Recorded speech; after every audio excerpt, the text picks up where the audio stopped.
ലളിതാ സഹസ്രനാമം, വിഷ്ണു സഹസ്രനാമം ഇവ രാവിലെ വൈകിട്ട് മാറി ജപിക്കുന്നത് ഉത്തമമാണോ? തീർച്ചയായിട്ടും ഉത്തമമാണ്. ഉത്തമമാണ്. എപ്പോഴും അനുകൂലിച്ച അപ്പൊ ജപിച്ചോളൂ. വിഷ്ണു സഹസ്രനാമം ജപിക്കുക എപ്പോഴാണോ സാധിക്കണത് അപ്പോ മനസ്സതിൽ വേണം. ലളിതാ സഹസ്രനാമം ജപിക്കുക എപ്പോഴാണോ മനസ്സിൽ നിൽക്കുക. ശിവസഹസ്രനാമം ജപിക്കുക എപ്പോഴാണോ അപ്പോ. ഇനിയും ഇഷ്ടം പോലെ.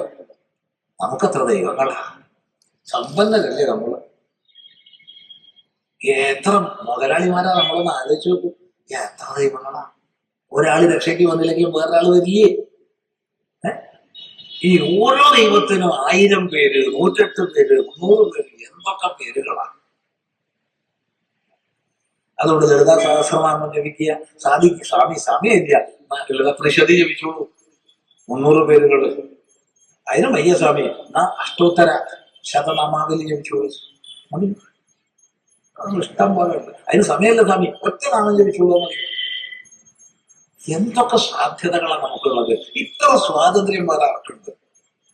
രാവിലെ ജപിക്കരുത്, ഉച്ചയ്ക്ക് ജപിക്കാൻ പാടുള്ളൂ, ഉച്ചയ്ക്ക് ജപിക്കരുത്, രാത്രി ജപിക്കാൻ പാടുള്ളൂ. ഒരു നിയമവും ഇല്ല. എപ്പോഴാണോ മനസ്സ് ശാന്തമായിട്ട് ഇരിക്കുക അപ്പൊ ജപിച്ചു. ഒരു പ്രശ്നമില്ല.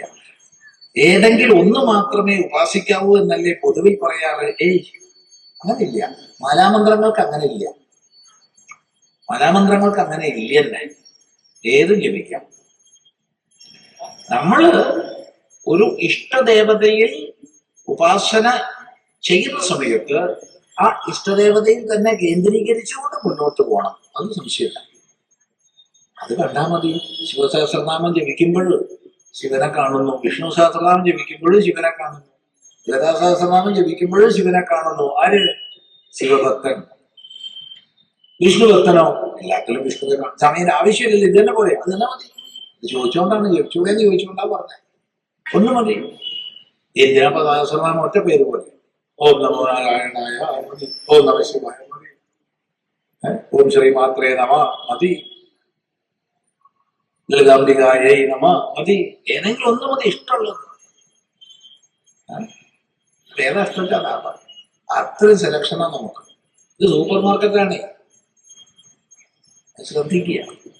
ഇപ്പൊ സൂപ്പർ മാർക്കറ്റൊന്നും അല്ല, അതിനേക്കാൾ വലുതൊക്കെ മാളാണ്. അതുപോലെയാണ് ഇപ്പോൾ ഇത്. എത്ര ദൈവങ്ങൾ, എത്ര പേരുകൾ, എന്തൊരു സമ്പന്നതയാണ്. മറ്റൊരൊറ്റ വസ്തു മാത്രം, ഒറ്റ ഭാഷ മാത്രം, ഒരു പേര് മാത്രം, അത് നല്ലത്. പോലെ ഉണ്ട്.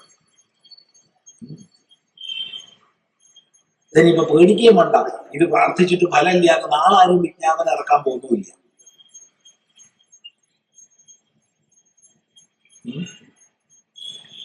മനസ്സിലായില്ലാന്ന് തോന്നുന്നു. നാളെ ഒരാളും വിജ്ഞാപനം ഇറക്കാൻ പോകുന്നില്ല.